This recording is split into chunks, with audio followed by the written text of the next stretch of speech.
tabok na sad ni dapat inani na ang tabukanan sa Pilipinas po do. Nani ba? Ang pedestrian na naikuha. Dili kay katong magbuot-buot. Di kay ka ng sa Pilipinas, wag yung klaro. Na pedestrian ang sakyanan, di ka ba lumuhunong? Yan ay dapat inani oh. Wala disiplina. Bisag pedestrian nala diretso. Bas gana. Wala taon ni. Rubbish na.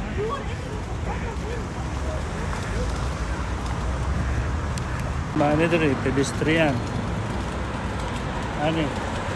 Nga na sakyanan dito sa unahan o muhunong na sila tanawa, di ba? Nihunong o kinaay mutabok. Priority na mutabok diri di pares Pilipinas mga bugok.